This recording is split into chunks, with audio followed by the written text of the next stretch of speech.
안녕하세요. 저는 김혜연이고 올해 54입니다. 이 나이에 제 이야기를 누군가에게 털어놓는다는 게 사실 부끄러운 일이기도 해요.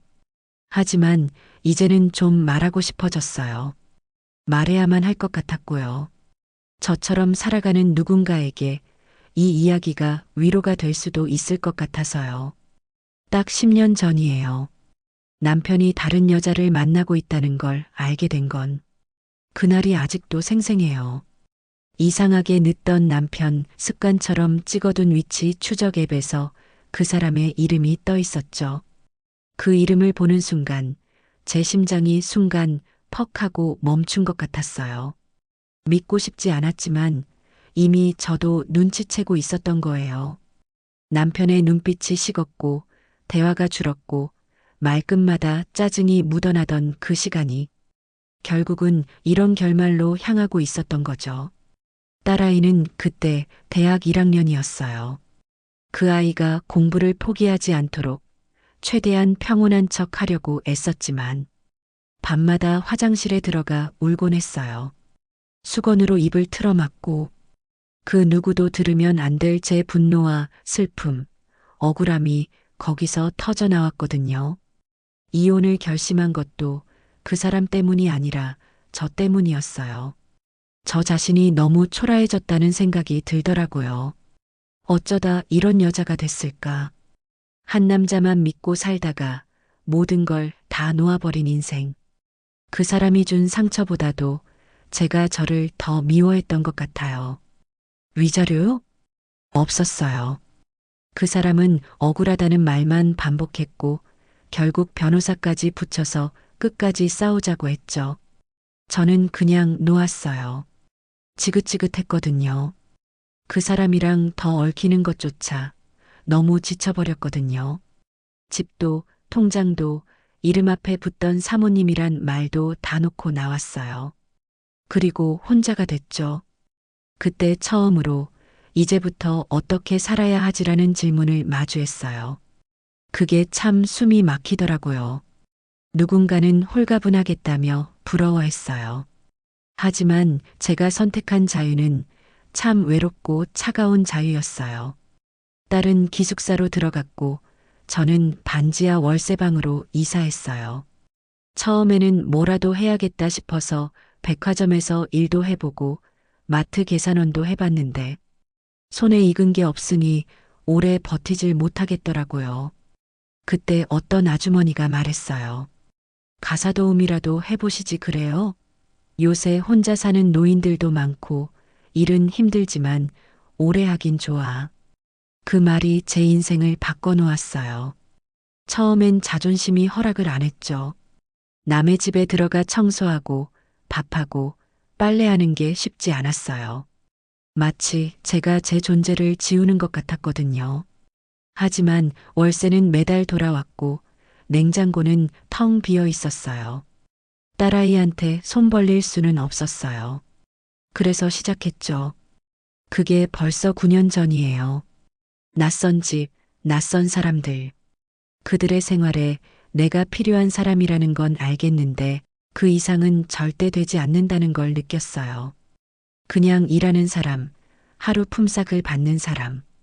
어디 가서 내 얘기, 내 아픔을 얘기할 수 없는 위치였죠. 그래도 웃어야 했어요. 네, 그럼요. 깨끗하게 해놓을게요. 오늘 저녁은 김치찌개로 해드릴까요? 도련님 방도 먼지 싹 빼놨어요. 그렇게 살아왔어요.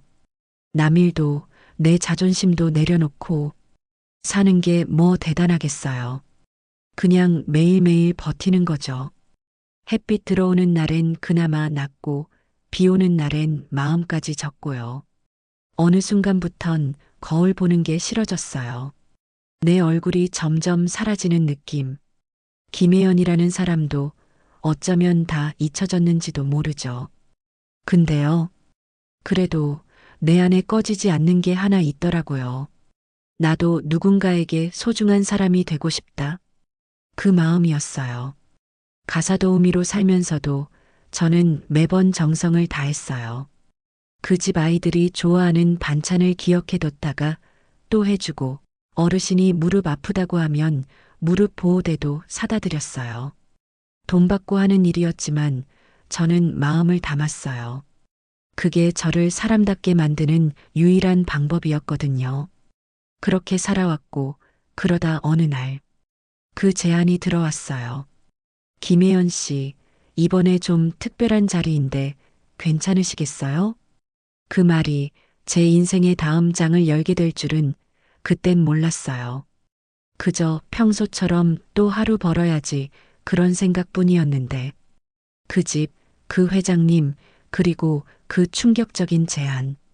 그게 제 인생을 바꾸게 될 줄은 정말 상상도 못했죠. 그날도 평범한 하루였어요.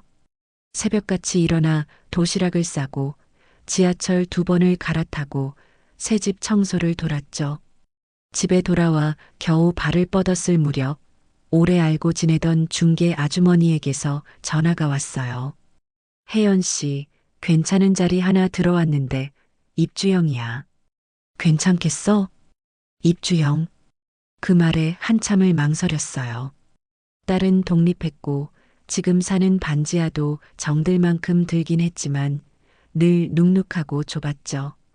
입주라는 건 방세 걱정은 안 해도 된다는 의미니까 나쁘진 않은 조건이었어요. 하지만 낯선 사람과 한 집에 산다는 건 여전히 마음의 벽이 컸어요.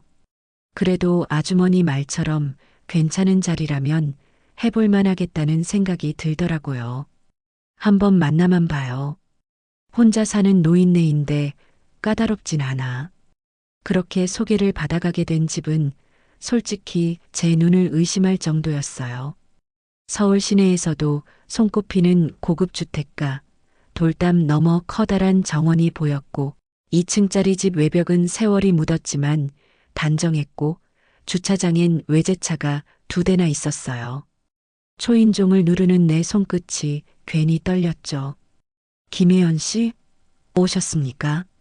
문을 열어준 사람은 회장님의 집사라던 중년 남자였어요. 그는 절 정중하게 안내했고 거실에 들어서자마자 저도 모르게 숨을 들이켰어요. 고요하고 냉정할 만큼 정돈된 공간. 기계처럼 반짝이는 가구들 사이에 앉아 있는 남자가 그분이었어요. 이쪽으로 앉으시죠. 제가 김 회장입니다. 그는 나이가 들어주름이 깊었지만 눈빛만은 살아있었어요. 눈앞에 있는 사람을 꿰뚫어 보는 듯한 시선. 한참을 바라보다가 입을 열었어요. 난 이런데 익숙하지 않소. 인터뷰처럼 질문하고 그런 거 말이오. 그저 같이 살 수 있는 사람이면 좋겠소. 그 말 한마디에 저는 어쩐지 긴장이 풀렸어요. 그도 사람이구나 싶었죠. 그리고 잠시 침묵이 흐르더니 그는 아주 뜻밖의 말을 꺼냈어요. 한 달에 1,000만 원 드리겠습니다. 대신 조건이 하나 있어요. 저는 멍해졌어요. 잘못 들은 줄 알았어요.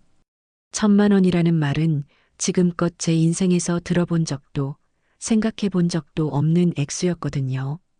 그 액수만으로도 심장이 뛰었는데 그 다음 말은 더 의아했어요. 내가 혼자 살다 보니 건강이 예전 같지 않소? 별건 아니오. 식사 챙기고 약 먹는 거 확인하고 몸 이상하면 병원 데려가는 정도요. 간병인은 아니니 너무 부담 가질 필요는 없소. 의아했죠. 왜 이런 제안을 할까? 보통 가사 도우미는 많아도 건강 체크를 맡길 정도의 신뢰를 주는 사람을 어떻게 이렇게 간단히 결정할 수 있는 걸까? 게다가 월 1,000만 원이라니 뭔가 숨은 뜻이 있는 건 아닐까? 제 머리는 그 순간 수십 가지 가정을 떠올렸어요. 하지만 눈앞에 그 사람은 담담했고 진심 같았어요. 뭔가 말 못할 사연이 있다는 건 분명했지만 제안 자체는 정중했고 무엇보다 절대 강요하지 않았어요. 부담스러우면 지금 거절해도 됩니다. 다만 나는 혼자 있는 게 점점 무서워지더군요. 그 말을 듣는 순간 저는 마음이 조금 흔들렸어요. 그 목소리는 처음부터 힘이 없었고 마치 오래전 제가 이혼 직후 느꼈던 그 외로움과 비슷했거든요. 나도 그랬으니까요. 밤중에 혼자서 밥 먹으며 TV만 바라보던 그 시간들. 누군가 한 사람이라도 곁에 있었으면 좋겠다는 생각을 매일 했었죠. 하루 이틀 생각해 보시고 연락 주십시오. 그날 저는 집으로 돌아와 한참을 고민했어요. 가장 먼저 든 생각은 이거 혹시 이상한 계약 아닐까? 하는 의심이었고, 그 다음엔 내가 그만한 돈을 받을 만한 사람인가? 하는 자격지심이었어요. 세 번째엔 그래도 해볼 만하지 않을까? 하는 작은 희망이 고개를 들더라고요. 밤새 뒤척이다가 저는 결국 전화를 걸었어요. 회장님, 제안 받아들이겠습니다. 제 말에 회장님은 잠시 침묵하시더니 조용히 말했어요. 고맙소. 앞으로 함께 잘 살아봅시다. 그렇게 저는 김 회장님의 집에 입주하게 되었어요. 그 집의 문을 다시 열고 들어섰을 때 저는 마치 다른 세계에 발을 딛는 기분이었어요. 불안과 설렘이 뒤섞인 감정 속에서 새로운 시작을 받아들이기로 한 거죠. 그때는 몰랐어요. 그 집에서 그 사람과 함께한 시간이 내 인생의 다음 이야기가 될 줄은요. 그리고 그날 밤 정말 충격적인 일이 일어날 줄은 짐이라고 해봐야 캐리어 하나에 보따리 2개. 낯선 이삿짐 센터 없이 손수 싸들고 간 제 인생의 전부였어요. 회장님의 집에 다시 발을 들인 날 저는 속으로 몇 번이고 되뇌었어요. 혜연아, 잘해야 한다. 실수하지 마라. 이건 기회야. 너한텐 마지막 기회일지도 몰라. 현관을 열고 들어서자 쾌쾌한 먼지 냄새나 퀴퀴한 냄새가 나지 않았어요. 대신 어쩐지 냉정하다고 해야 할까요? 사람 사는 집인데 이상하게 체온이 느껴지지 않는 거예요. 온기가 없다는 느낌. 그게 무슨 말인지 그 집에 사흘쯤 살아보니 알겠더라고요. 회장님은 정중했어요. 그분의 정중함은 마치 벽처럼 느껴질 때도 있었어요. 아침이면 깔끔하게 정장을 입고 2층에서 내려오셨고 식사 중엔 말이 거의 없으셨죠. 그렇다고 나쁜 분은 아니었어요. 불쑥 무례한 말을 던진다거나 짜증을 부린다거나 하는 일은 한 번도 없었으니까요. 오히려 필요 이상으로 거리를 두는 느낌이었죠. 그날 첫날 밤이었어요. 낯선 집, 낯선 공간. 제게 주어진 방은 1층 정원 쪽 작은 방이었어요. 햇볕도 잘 들고 난방도 괜찮았지만 왠지 차가운 기운이 감돌았어요. 집이 너무 조용했거든요. 저 혼자 있는 게 아니라는 걸 알면서도 어쩐지 그 집에 소리가 없다는 게 더 외롭게 느껴졌어요. 짐을 풀며 옷을 정리하고 주방을 둘러보다 보니 회장님이 저녁 식사 준비는 하지 말라고 하셨던 이유를 알겠더라고요. 냉장고 안엔 거의 손도 안 댄 듯한 반찬이 가지런히 정리되어 있었고 요리를 하신 흔적은 전혀 없었어요. 누군가 정기적으로 와서 정리만 하고 가는 느낌이었죠. 살고는 있는데 살고 있는 것 같지 않은 집. 집인데 집 같지 않은 곳. 밤이 되자 마당에 자동 조명이 하나둘 켜졌어요. 그 조명 아래로 정원의 잔디가 푸르게 물들고 저는 거실 커튼 틈 사이로 그 풍경을 멍하니 바라봤어요. 그리고 그 순간 조용히 발소리가 들렸어요. 회장님이 혼자 거실 소파에 앉아 계셨어요. 슬리퍼를 신은 채 무릎 위에 담요를 덮고 손엔 와인 잔을 들고 계셨죠. 저는 조심스레 다가가 말을 걸었어요. 차라도 데려다 드릴까요? 그분은 고개를 끄덕이시더니 천천히 입을 여셨어요. 이 시간만 되면 집이 더 조용해지죠. 사람이 없다는 게 이렇게 크게 느껴질 줄은 몰랐어요. 그 말이 마음에 박혔어요. 외로움이라는 게 고요한 말투로도 충분히 전달될 수 있다는 걸 그때 알았어요. 나도 그랬는데 속으로 그렇게 생각했지만 입 밖으론 내지 않았어요. 우리는 그저 조용히 같은 거실에 앉아 아무 말 없이 시간을 보냈어요. 저는 차를 따르고 회장님은 와인을 마셨어요. 서로 다른 음료지만 이상하게 어울렸던 밤이었어요. 그리고 며칠 뒤 저는 그분의 조건이 진짜 무슨 의미였는지를 알게 되었어요. 식사를 준비하며 회장님의 복약 스케줄을 살폈는데 그중 몇 알은 꽤 강한 심장약이었어요. 한 번은 아침에 식탁에 앉으신 회장님이 잔뜩 헛기침을 하시다가 갑자기 어지럽다고 하셨어요. 얼굴이 창백해지시고 이마엔 식은땀이 송골송골 맺혔죠. 저는 식은땀이 흘렀어요. 이대로 쓰러지시면 어떡하지? 내가 뭘 어떻게 해야 하지? 당황한 제 표정을 보고 회장님은 겨우 웃으시며 말했어요. 괜찮소. 자주 있는 일이요. 이래서 사람이 필요하단 말이요. 그 순간 저는 처음으로 그 조건이 단지 건강 체크 이상의 의미라는 걸 느꼈어요. 그분은 진짜 누군가와 함께 있고 싶었던 거예요. 아픈 몸보다 더 무서운 건 그걸 지켜봐 줄 사람이 없는 거였을지도 몰라요. 그날 이후 저는 좀 더 세심해졌어요. 약 복용 시간을 스스로 정리해서 알람을 맞춰두고 냉장고에 있는 음식들 유통기한도 꼼꼼히 체크했죠. 그분이 자주 보는 뉴스 채널도 기억해뒀고 아침이면 항상 커튼을 활짝 열어 햇빛이 들게 했어요. 혼자 살아가는 집이 아니라 함께 살아가는 집이 되기를 바랐거든요. 그렇게 조금씩 적응해 나가면서도 제 마음 한구석엔 여전히 조심스러움이 남아 있었어요. 혹시 내가 선을 넘고 있는 건 아닐까? 이게 진짜 괜찮은 관계일까? 하지만 그분은 한 번도 그런 저를 부담스러워하지 않으셨어요.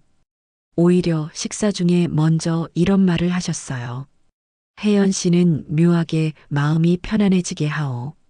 그게 참 오래 잊고 살았던 감정이라오. 그 말을 들었을 때 저는 왠지 모르게 눈시울이 뜨거워졌어요.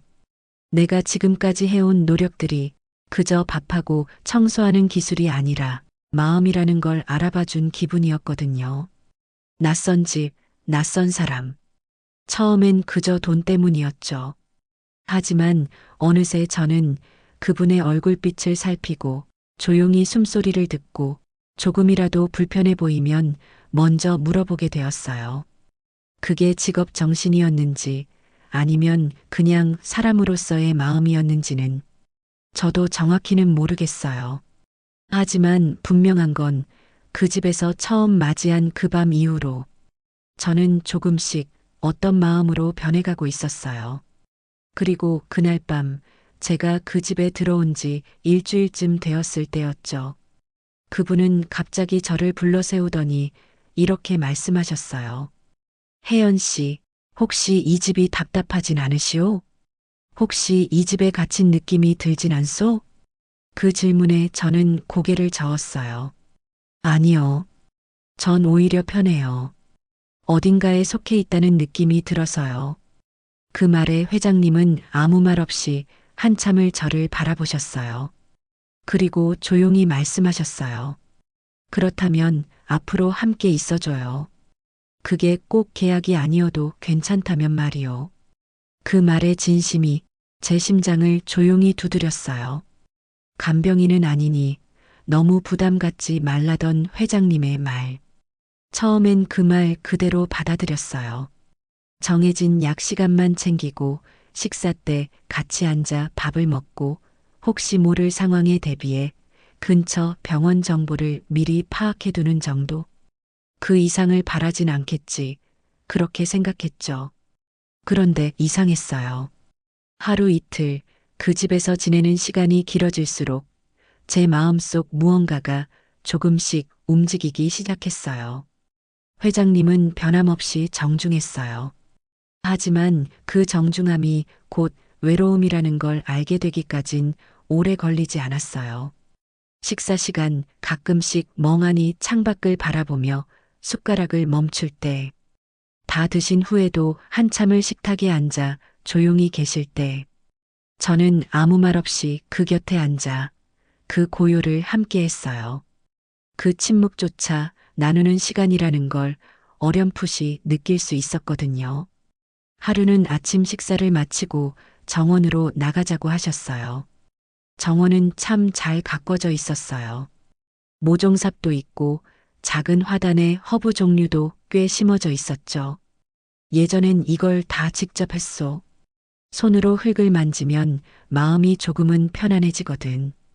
그 말에 저는 고개를 끄덕였어요. 흙은 거짓말을 안 하니까요. 제가 그렇게 말했더니 회장님이 조금 웃으셨어요. 그 웃음이 짧고 작았지만 참 따뜻했어요.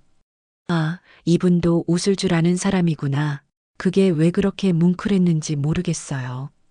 그러면서 자연스럽게 회장님의 생활 리듬이 제 안에 들어왔어요. 아침 7식 이상, 약 복용 체크, 구시 식사, 정원 산책, 점심엔 간단히 죽이나 샐러드를 준비하고 오후엔 책을 읽거나 TV 뉴스를 보거나 밤 9시면 조용히 방으로 드셨죠. 저는 그 리듬을 흐트러뜨리지 않으려 애썼어요. 그게 그분이 하루를 온전히 살아내는 방식이니까요. 그렇게 지내다 보니 제가 그분을 돌본다는 느낌보다는 같이 산다는 느낌이 강해졌어요. 어느 날은 식사 준비 중 칼을 살짝 베었는데 회장님이 저를 보며 당황한 표정을 지으시더라고요. 괜찮소? 피가. 그 말에 저도 모르게 웃었어요. 전 괜찮아요. 오히려 회장님이 더 놀라신 것 같네요. 그 말을 들은 회장님이 고개를 툭 떨구며 작게 한마디 하셨어요. 요즘 들어 누가 다치는 게 싫소? 그 말을 듣는데 마음이 이상하게 찡했어요. 그건 단순히 사람을 걱정하는 마음이 아니었어요. 그분 안의 빈자리가 누군가를 통해 조금씩 메워지는 과정이라는 걸 느낄 수 있었거든요. 그리고 저도 그랬어요. 이혼 후 누군가를 매일 챙긴다는 게 처음이었고 누군가가 제 표정을 읽고 반응해 주는 것도 오랜만이었어요.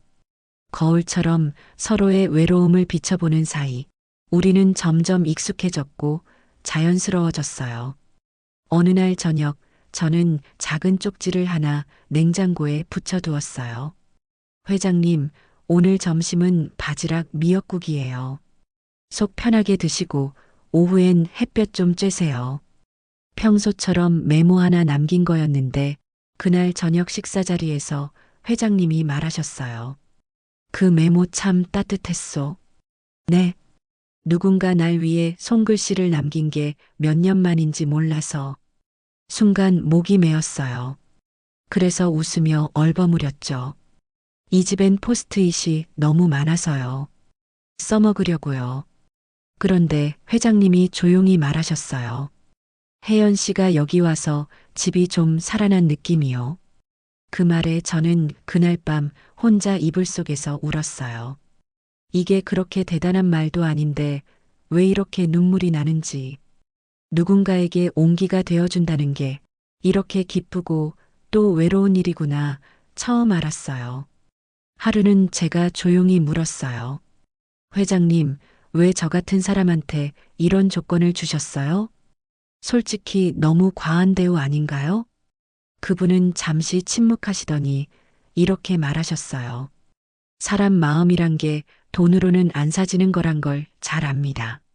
하지만 정직하게 살고 성실하게 살아온 사람은 한 번쯤은 누군가에게 선택받아야 하지 않겠소? 그 말에 저는 아무 대답도 할 수 없었어요. 10년 동안 누구의 선택도 받지 못했던 제 인생이 떠올라서요. 정직하게 살았다고 자부했지만 세상은 그걸 알아주지 않았거든요. 그런데 그분은 알아줬어요. 그게 참 위로가 되었어요. 이제는 단순히 돌보는 마음이 아니에요. 어디 아프실까 걱정돼서가 아니라 진짜 이 사람이 잘 지냈으면 좋겠다는 마음이 생겼어요. 자주 앉아 계시는 거실 소파, 마시던 찻잔의 따뜻한 흔적, 정원 끝자락에 핀 허브 한 줄기까지도 이 집의 모든 것이 제 마음 안에 조용히 자리를 잡기 시작했어요. 어느새 저는 더 이상 가사도우미가 아니었어요. 누군가의 동행자, 어쩌면 함께 늙어가는 사람. 그런 존재로 변해가고 있었죠. 그 집에 들어온 지 어느덧 한 달이 다 되어갈 무렵이었어요. 처음엔 모든 게 낯설고 조심스러웠는데 이상하게도 그 낯설매 점점 익숙해져 가고 있는 저를 발견하게 됐죠. 회장님은 여전히 조용하고 절제된 분이셨어요. 말을 아끼시고 감정 표현도 거의 없었지만 눈빛 속에는 말보다 더 많은 이야기가 담겨 있다는 걸 저는 점점 느낄 수 있었어요. 그러던 어느 날이었어요. 그날은 유난히 바람이 세차던 오후였죠. 창문이 덜컹거리는 소리에 놀라 커튼을 걷고 창문을 확인하던 중 복도 끝쪽에 있는 방문 하나가 바람에 스르륵 열리는 게 보였어요. 그 방은 그동안 한 번도 열려 있는 걸 본 적이 없었어요. 회장님도 그 문에 대해선 단 한마디도 꺼낸 적이 없었고요. 저는 잠깐 망설이다가 조심스레 다가갔어요. 혹시 바람이 세서 문이 부딪히면 위험할까 싶어서였죠. 그런데 문을 다 닫기도 전에 제 발걸음이 멈춰졌어요. 방 안에서 풍기는 공기가 달랐거든요. 먼지 냄새, 묵은 책 냄새, 그리고 어떤 아련한 기운 같은 것. 천천히 고개를 들었어요. 그 안엔 오래된 가구들과 액자들, 고장난 시계, 낡은 레코드 플레이어, 그리고 바닥에 흩어진 사진들이 있었어요. 그 사진들 속엔 젊은 시절의 회장님과 한 여성, 그리고 아이로 보이는 인물이 함께 웃고 있었죠. 순간 숨이 턱 막혔어요. 이 집안에 시간이 멈춰 있는 곳이 있다는 걸 그때 처음 실감했어요. 그리고 알겠더라고요. 그 방은 회장님의 기억이 묻힌 곳이라는 걸. 그때 뒤에서 회장님의 목소리가 들렸어요. 그 방 들어갔군요. 저는 순간 깜짝 놀라 뒤돌았어요. 어떻게 하실까 걱정도 되고 죄송스러운 마음도 들었죠. 그런데 회장님은 화를 내시지 않았어요. 오히려 담담한 얼굴로 방 안을 바라보셨어요. 아내가 쓰던 방이요. 그 사람이 세상을 떠난 뒤로 한 번도 손을 못 댔소. 그 말에 저는 아무 말도 하지 못했어요. 그냥 고개만 조심스레 끄덕였죠. 회장님은 방 안으로 들어오셔서 사진 한 장을 들고 오래도록 바라보셨어요. 그 사진엔 아내로 보이는 여성과 나란히 앉아 환히 웃고 있는 회장님이 있었죠. 그 표정이 지금의 그분과는 전혀 다른 모습이었어요. 맑은 눈빛, 환한 웃음, 다정한 포즈. 그땐 참 많이 웃었지. 사업이 막 잘 풀리기 시작했을 때였고, 아이도 건강하게 자라고 있었고, 그 사람이 있던 그 시절이 내 인생에서 가장 따뜻한 계절이었소. 그분이 조용히 그렇게 말씀하실 때 제 마음 한쪽이 아릿하게 저렸어요. 그 누구보다도 강해 보였던 이 남자가 한때는 사랑하는 가족과 평범한 행복을 누렸던 사람이었다는 사실이 당연한 듯 하면서도 너무 멀게 느껴졌거든요. 그 사람은 암이었소. 딱 1년 만에 세상을 떠났소. 병명 듣고 울던 그날이 아직도 서나오. 회장님의 목소리가 아주 작게 떨렸어요. 그건 감정을 억지로 삼키는 사람의 목소리였죠. 아들은 외국으로 유학을 떠났고 연락은 뭐 거의 끊겼소. 내가 그렇게 만든 거겠지. 그는 고개를 푹 숙였어요. 지금껏 그분에게서 본 적 없는 모습이었어요. 강한 척, 담담한 척, 아무렇지 않은 척 해왔던 사람이 그 방 앞에선 한없이 작아지고 부서질 듯한 모습이었어요. 저는 조용히 아주 조심스럽게 말했어요.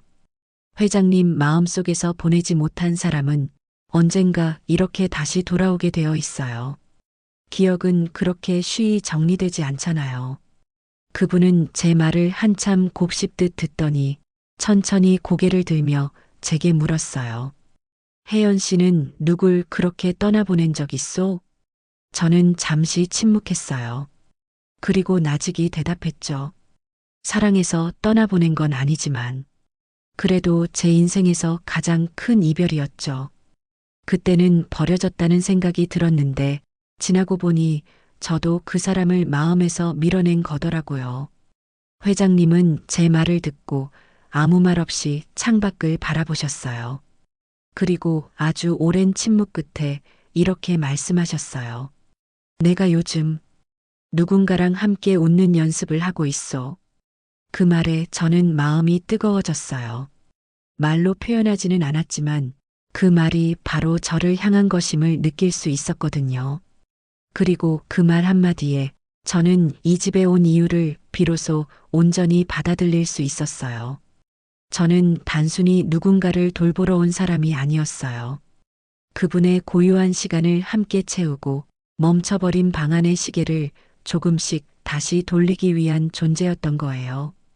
그날 밤 저는 방에 돌아와 사진 한 장을 꺼냈어요. 제 딸과 찍은 오래된 사진. 그 사진을 한참 들여다보며 생각했어요. 우리 모두 누군가를 마음에 묻고 살아가는 거구나. 그리고 어떤 기억은 또 다른 인연을 불러오는 문이 되기도 하는구나. 그 방은 그날 이후 다시 닫혔지만 회장님의 마음은 조금 열린 듯 했어요.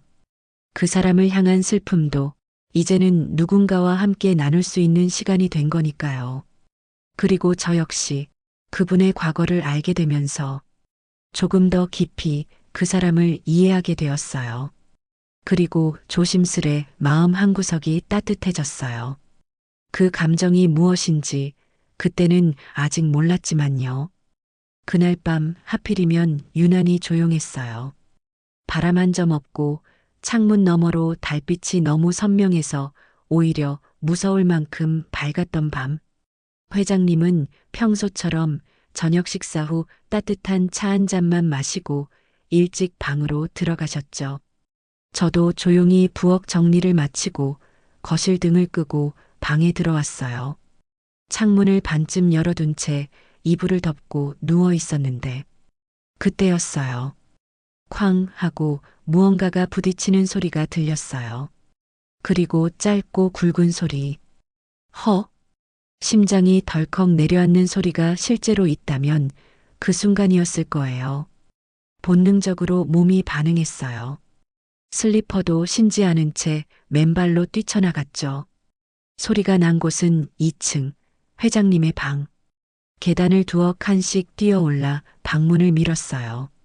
문은 열려 있었고 방 안엔 어둠과 불규칙한 숨소리가 섞여 있었어요. 회장님, 그분은 침대 옆 바닥에 쓰러져 계셨어요. 한 손은 가슴을 움켜쥐고 얼굴은 창백했고 이마에는 식은 땀이 송골송골 맺혀 있었어요. 저는 정신이 아득해지는 걸 억지로 붙잡으며 다가가 무릎을 꿇었어요. 괜찮으세요? 들리세요? 그분은 겨우 눈을 떴지만 말이 잘 나오지 않았어요. 입술이 푸르스름해졌고 눈동자가 미세하게 떨리고 있었죠. 이건 정말 위험하다는 걸 직감했어요. 머릿속은 하얘졌지만 몸은 자동으로 움직였어요. 휴대폰을 찾기엔 시간이 너무 없었어요. 전 그분을 안아 일으켰고 생각할 겨를도 없이 두 팔로 부축해 계단을 내려갔어요. 그 무게가 가볍지 않았지만 그땐 믿기지 않을 만큼의 힘이 났어요. 문을 열고 나가자 찬 공기가 얼굴을 때렸고 정신이 번쩍 들었어요. 한 손으로 택시를 잡기 위해 필사적으로 손을 흔들었죠. 다행히 지나가던 택시 한 대가 멈췄고 저는 거의 그분을 끌듯 태웠어요. 병원까지 가는 길이 그렇게 멀게 느껴진 적은 없었어요. 차 안에서 회장님의 손을 꼭 쥐고 속으로 100번도 더 빌었어요. 제발, 제발 아무 일 없게 해주세요. 응급실에 도착하자마자 저는 의료진에게 회장님의 상태를 설명했고 그분은 바로 심전도와 혈압 측정을 받고 응급처치에 들어갔어요. 대기실에 혼자 앉아있던 그 시간, 저는 온몸이 떨렸어요. 마치 내 가족이 위급한 상황에 처한 것처럼 숨을 쉬는 것도 어려웠어요. 한참 뒤 의사 선생님이 나왔어요. 지금 응급조치는 잘 됐습니다. 심장 쪽 문제가 예상보다 조금 진행돼 있었어요. 고혈압과 협심증, 여기에 노령까지 겹쳐서 언제든 위험한 상황이 올 수 있었습니다. 다행히 빠르게 데려오셔서 위기를 넘겼습니다. 그 순간 다리에 힘이 풀려 그 자리에 주저앉을 뻔했어요. 살았다. 정말 다행이다. 중환자실 침대에 누워 눈을 감고 있는 회장님의 얼굴을 바라보며 저는 조용히 손등을 감쌌어요. 이분이 내게 이렇게 중요한 사람이 되어 있었구나. 그걸 실감했어요. 이 사람을 잃을까봐 그것이 이렇게까지 무섭고 아픈 일일 줄은 몰랐어요. 이틀 뒤 회장님은 다행히 의식을 완전히 회복하셨어요. 제가 병실에 들어서자마자 회장님은 천천히 고개를 돌려 절 바라보셨어요. 살았구려. 그 짧은 말에 저는 꾹 참고 있던 눈물이 왈칵 쏟아졌어요. 정말 다행이에요. 제가 좀만 늦었으면. 회장님은 약해진 목소리로 웃으셨어요. 혜연 씨가 날 살렸소. 이 나이에 누군가가 날 안고 병원까지 뛰어와 줄 거라고는 생각도 못했소. 그 말을 듣는 순간 지난 한 달이 스쳐갔어요. 처음 그 집에 발을 디뎠던 날, 불안했던 첫날 밤, 사진 속 과거를 마주했던 순간들, 그리고 지금 그 모든 시간이 이렇게 이어지고 있었구나 싶었어요. 살면서 누군가에게 이렇게까지 감사한 감정을 느껴본 게 오랜만이요. 그분은 제 손을 조용히 잡으셨어요. 그 손엔 여전히 힘이 없었지만 전 그 따뜻한 체온을 느끼며 확신했어요. 나는 이제 단순한 도우미가 아니구나. 그날 밤 이후 우리 사이에는 말로 설명할 수 없는 무언가가 생겼어요. 사랑이라고는 아직 부를 수 없었지만 그보다 깊고 조용한 감정이었어요. 같이 있는 이유가 계약에서 마음으로 변한 순간 그 밤은 제 인생에도 깊게 새겨졌어요. 단순한 사건이 아니라 내가 또다시 누군가를 향해 마음을 여는 계기였던 거죠. 돌아오는 택시 안에서 저는 회장님 옆에 조용히 앉아 있었습니다. 창밖에 가로등 불빛이 지나가는 길 위로 길게 늘어졌고 그 불빛을 바라보며 저는 생각했어요. 나 이제 이 집을 떠나지 못하겠구나. 누군가의 안부가 하루의 시작이 되고 누군가의 숨결이 나의 하루를 채우는 일이 이렇게 소중할 수 있다는 걸 이제야 알게 되었어요. 병원에서 돌아온 날 집은 어쩐지 낯설게 느껴졌어요. 같은 구조, 같은 가구, 같은 공기인데 이상하게 조용하고 쓸쓸했어요. 마치 그분이 없는 며칠 동안 이 집의 온기까지 빠져나간 것 같았죠. 회장님은 병원에서 3일을 더 계셨고 퇴원 후에도 상태가 완전히 회복된 건 아니었어요. 걸음은 조금 느려졌고 말투도 전보다 더 조심스러워졌어요. 그런데 이상하게 그분의 눈빛만큼은 전보다 훨씬 따뜻해져 있었어요. 무언가를 깨달은 사람, 더 이상 마음을 숨기지 않아도 되는 사람의 눈이었어요. 집으로 돌아온 다음 날 회장님은 자녀들을 집으로 불렀어요. 오랜만에 집에 온다는 두 자녀. 사실 저는 조금 긴장했어요. 이런 상황에서 제가 어떤 자리에 있어야 하는지 혹시 오해를 살까 걱정도 됐죠. 하지만 회장님은 식탁 위에 단정히 놓인 과일 접시를 바라보다 고개를 들고 담담히 말했어요. 혜연 씨, 오늘은 제 옆에 앉아주시오. 괜찮소? 그 말 한마디가 얼마나 큰 의미인지 저는 알 수 있었어요. 이 사람은 이제 나를 단순한 직원으로 두지 않겠다는 뜻이구나. 점심 무렵 두 남녀가 집으로 들어왔어요. 정중하지만 냉정한 인사. 회장님의 상태를 걱정하는 말보다 왜 이런 급한 호출을 했냐는 눈빛이 더 먼저였죠. 회장님은 식탁에 앉아 조용히 물을 마시더니 갑자기 그들을 향해 말했어요. 이 사람 덕에 내가 지금 살아있어. 내가 쓰러졌을 때 이 사람이 아니었다면 넌 아버지 장례식을 준비하고 있었을지도 몰라. 순간 자녀들의 얼굴이 굳어졌어요. 믿지 못하겠다는 표정과 당황함, 그리고 복잡한 감정들이 눈빛 사이로 흘렀죠. 저는 당황해서 고개를 숙였어요. 그 순간은 나서야 할 자리가 아니라는 걸 알았으니까요.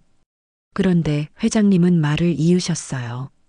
나는 지금까지 많은 돈을 벌었고 그걸 너희에게 물려주는 걸 당연하게 여겨왔지만 지금은 생각이 좀 달라졌어. 정말 내 곁에 있어준 사람에게 내 남은 시간과 마음을 쓰고 싶어.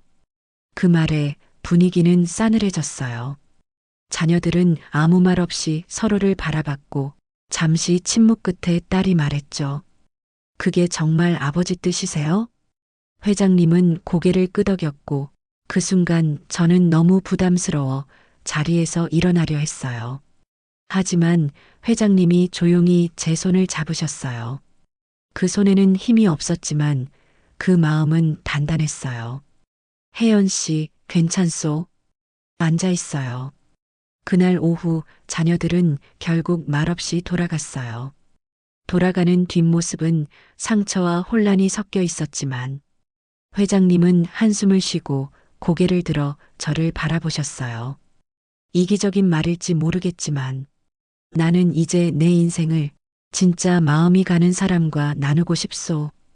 그 말을 들으면서 저는 무언가 가슴 안쪽에서 울리는 걸 느꼈어요. 단순히 감동이라기보단 이제는 내가 이 사람 곁에 있는 것만으로도 의미가 있다는 깨달음이었어요. 그 후로 회장님은 조금씩 달라졌어요. 식사 중엔 제게 이런저런 이야기를 물으셨고 정원 산책 중엔 예전보다 훨씬 많은 말을 하셨어요. 혜연 씨는 다시 결혼하고 싶은 마음은 없소? 그런 질문 생각해 본 적도 없어요.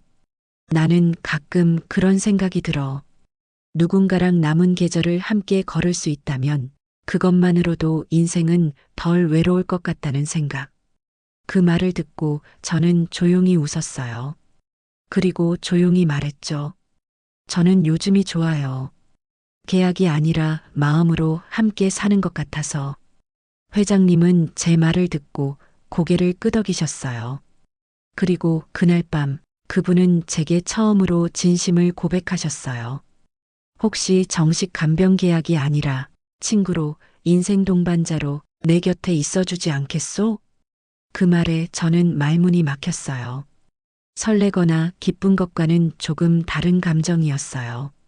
조심스럽고 아프고 따뜻하고 여러 가지가 얽혀 있었죠. 처음엔 거절했어요. 저는 아직 그런 감정까진 준비가 안 된 것 같아요.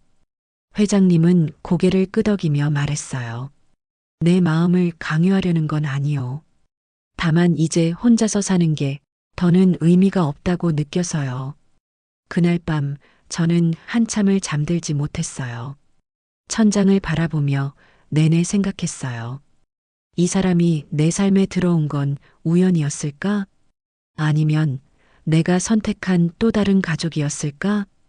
그리고 다음 날 아침 회장님이 식탁에 앉아 저를 보며 환히 웃었을 때 저는 조용히 고개를 끄덕였어요. 이렇게 그냥 함께 있어요. 이름이 뭐든 형식이 뭐든 전 지금이 좋으니까요. 그 순간 회장님의 눈가가 촉촉해졌어요. 저도 모르게 웃으며 말했죠. 사랑이라기보단 그냥 마음이 가는 사람이에요. 그게 더 오래 가잖아요. 그날 이후 우린 함께 사는 사람이 되었어요. 서로를 돌보고 때론 다투고 웃고 평범하지만 소중한 하루하루를 나누는 사람. 그 변화는 회장님이 만든 것도 제가 만든 것도 아니었어요. 그냥 진심이 만든 변화였어요. 사랑이라는 단어를 누군가 입에 올리면 나는 늘 한 발 물러서는 사람이었어요. 그 말에는 책임이 따르고 아픔이 따르고 때로는 무너짐이 따랐으니까요. 그래서 저는 마음이 움직여도 늘 조심했고 표현을 미뤘고 스스로 선을 그어왔어요. 하지만 회장님과 함께 지낸 시간은 그런 저의 원칙을 천천히 무너뜨렸어요. 묘하게 편안한 공기, 같이 있어도 피곤하지 않은 침묵, 아무 말 없이 같은 창밖을 바라보는 저녁이 주는 따뜻함. 그건 분명 제가 지금껏 알던 사랑과는 다른 종류의 감정이었어요. 조급하지 않고 설명하려 하지도 않고 그저 그 사람 곁에 있고 싶다는 마음. 그리고 그 사람이 나를 곁에 두고 싶어 한다는 확신. 그렇게 우리는 무언가로 함께 살고 있었어요. 가끔은 친구 같고, 때로는 오랜 가족 같고, 어떤 날은 연인처럼 설레기도 했죠. 하루는 회장님이 작은 화분을 들고 들어오셨어요. 정원 모퉁이에 있던 수국을 뿌리째 옮겨왔다며 주방 창가에 두고 싶다고 하셨어요. 창가에 햇살이 잘 드니 이 꽃도 기분이 좋아질 것 같소? 그 말에 저는 웃으며 대답했어요. 그럼 우리 둘 다 여기 앉아서 같이 햇살 좀 받아요. 꽃도 좋고 사람도 좋고 그러면 더 잘 자라겠죠. 그분은 조용히 웃으셨고 그날부터 우리는 아침마다 주방 테이블에 마주 앉아 햇살을 함께 마시는 버릇이 생겼어요. 어느 날은 회장님이 조심스럽게 제게 물으셨어요. 혜연 씨, 지금 행복하오? 그 질문은 너무 조용해서 한참 뒤에야 가슴 안으로 스며들었어요. 행복이라. 솔직히 저는 그런 단어를 입에 올려본 지 오래였어요. 늘 하루하루를 버텨내는데 급급했고 기대하지 않음으로써 스스로를 보호해온 시간이 길었으니까요. 하지만 지금 이 집안에서 회장님과 함께 나누는 일상은 분명히 제 안에 기다림이라는 감정을 심어주었어요. 내일 아침 이 사람이 내 이름을 부를 거라는, 오늘 저녁 이 사람이 내 밥을 먹어줄 거라는 소소한 기대. 그게 바로 행복이라는 걸 저는 그때 깨달았어요. 네. 요즘은요, 그냥 있는 이 시간이 참 고마워요. 그렇게 대답하자 회장님은 조용히 고개를 끄덕이셨어요. 나도 그래요. 이 나이에 누군가랑 하루를 함께 기다리는 게 이렇게 따뜻할 줄 몰랐소. 이제 우리는 작은 계획들을 세우기 시작했어요. 다음 주엔 근처 미술관에 가보기, 다다음 주엔 정원에 봄꽃 심기, 한 달 뒤엔 근교 온천에 하루 외박하기. 그 모든 계획은 소박했지만 그 속엔 설렘과 생기가 있었어요. 특별한 날보다 매일에 함께 있는 시간이 선물이 되는 관계. 하루는 동네 카페에 함께 앉아 커피를 마시고 있었는데 옆 테이블에 앉은 아주머니가 우리를 힐끗 보더니 이렇게 말했어요. 두 분 부부세요? 순간 저는 당황해서 손에 들고 있던 잔을 놓칠 뻔했어요. 하지만 회장님은 당황하지도 않고 오히려 자연스럽게 대답하셨어요. 부부는 아니고요. 동행 중입니다. 마음으로요. 그 말이 제 마음을 벅차오르게 했어요. 동행 중? 마음으로. 그 말이 너무 예뻐서 그날 밤에도 계속 맴돌았어요. 우린 지금 연인도 부부도 아니지만 누구보다도 가까운 사람으로 함께하고 있었어요. 사람들은 때로 이름 붙이지 못한 관계를 이상하게 여겨요. 사귀는 거야? 아니면 그냥 같이 사는 거야? 그런 물음이 얼마나 많았는지 몰라요. 하지만 저는 이제 그런 말들에 흔들리지 않아요. 우리 둘은 설명하지 않아도 되는 관계니까요. 서로의 삶에 천천히 스며들며 조용히 서로의 그림자가 되어가는 사람. 이젠 아침에 일어나 회장님의 기침 소리를 듣는 것조차 반가워요. 정원에서 같이 무릎을 굽혀 흙을 만지는 그 시간이 제 하루 중 가장 평화로운 시간이에요. 어떤 날은 회장님이 제게 이렇게 말씀하세요. 나는 이 나이에 사랑을 다시 하게 될 줄 몰랐소. 그리고 그게 이런 모양일 줄도 몰랐소. 아무 기대도 약속도 없지만 그저 함께 있다는 것만으로 충분한 관계. 그 말을 들으면서 저는 조용히 속으로 되뇌었어요. 그래요. 그게 우리가 가진 가장 단단한 감정이에요. 그날 밤 저는 처음으로 회장님의 방에 촛불 하나를 들고 들어갔어요. 특별한 이유는 없었어요. 그저 불 꺼진 방 안에서 은은한 불빛 아래 같은 공간에서 숨을 쉬고 싶었어요. 회장님은 고개를 들어 제 모습을 바라보다가 조용히 말했어요. 고맙소. 내 인생이 끝나기 전에 이렇게 따뜻한 밤을 또 하나 갖게 될 줄은 몰랐소. 저는 대답 대신 그분 옆에 조용히 앉아 손을 잡았어요. 그 손은 여전히 말라 있었지만 지금껏 잡았던 어떤 손보다 따뜻했어요.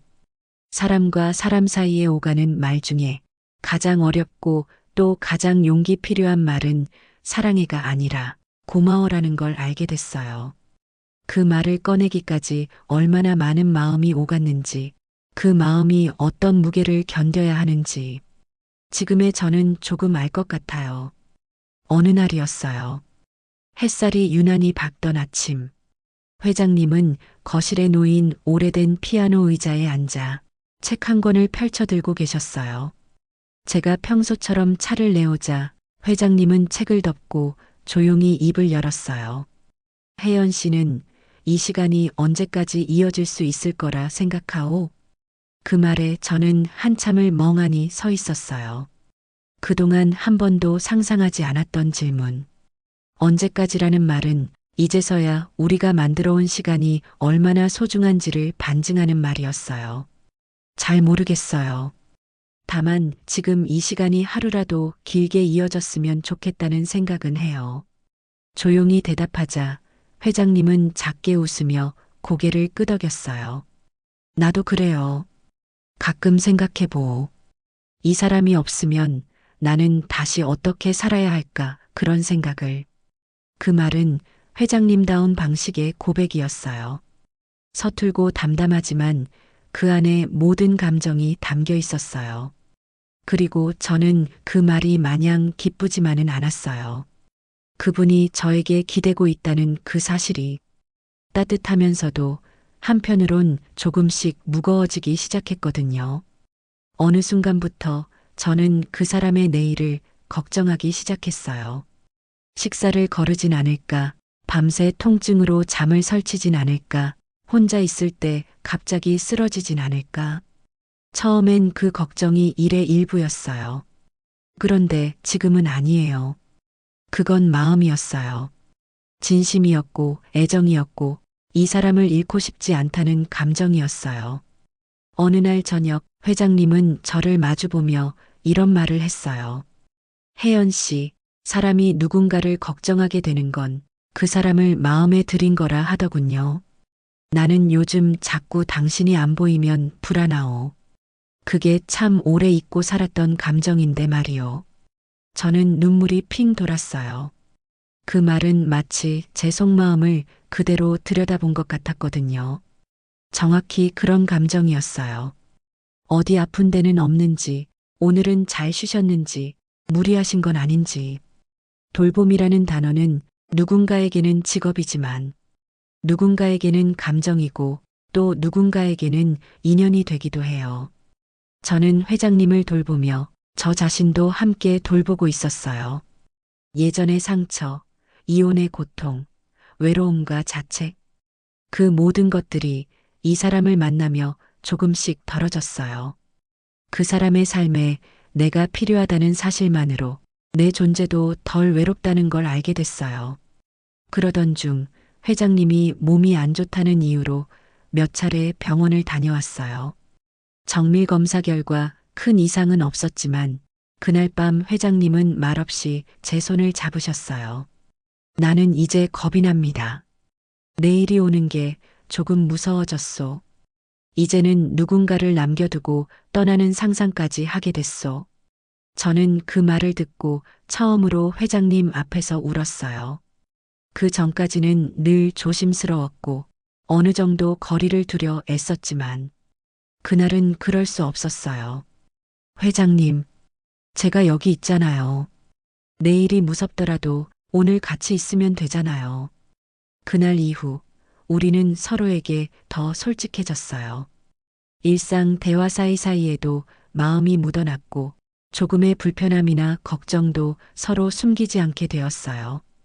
그 사람이 웃는 게 기쁘고 그 사람이 피곤하면 제가 더 조심스러워지고 그 사람이 불안해할까봐 저는 더 많이 웃게 되었어요. 이게 사랑일까요? 아니면 우정일까요? 사실 저는 아직도 잘 모르겠어요. 다만 분명한 건 이 사람을 생각할 때 가슴이 조용히 따뜻해진다는 거예요. 같이 살아가는 게 더 이상 생계를 위한 협의가 아니라 그냥 마음이 닿은 사람끼리 나누는 하루하루라는 거예요. 회장님은 어느 날 저를 향해 조용히 말했어요.